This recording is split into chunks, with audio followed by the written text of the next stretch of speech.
Max the monkey was always the life of the jungle party, known for his culinary curiosity and knack for getting into trouble. Today, he stood behind the food stall counter, eager to try his hand at making a banana smoothie. The camera, clutched in his furry hands, was filming from a first-person perspective, providing a chaotic but comic vision of this culinary escapade.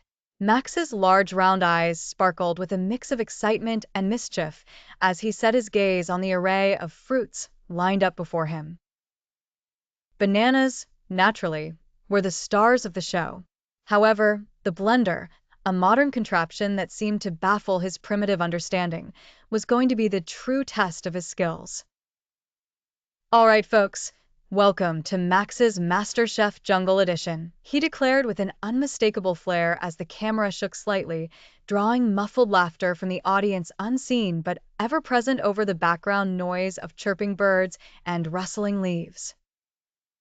Max grabbed a couple of bananas, peeling them with deft fingers before plopping them into the blender. His long tail flicked in impatience as he tried desperately to remember the next steps he had seen the fruit vendor perform.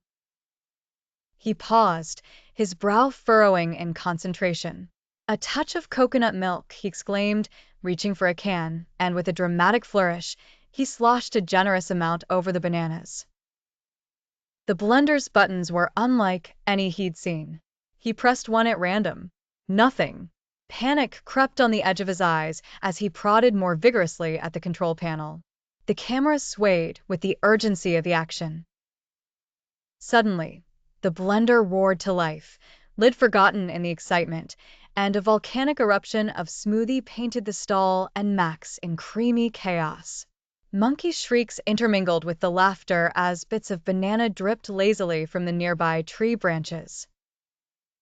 "Well, that's how you make a jungle smoothie." Max laughed, his usually pristine coat now a sticky, fruity mess. The camera, still rolling, captured the aftermath. The once tidy stall was a battlefield of fruit, splashes of coconut milk highlighting the absurdity of it all. Max grinned sheepishly into the lens, knowing well enough that he'd be the talk of the treetop for weeks. And with that, Max's culinary attempt wrapped up in hilarious disaster was immortalized in the chaotic found footage they'd come to love. Next time, he mused, shaking off the banana goop, maybe we'll try mango.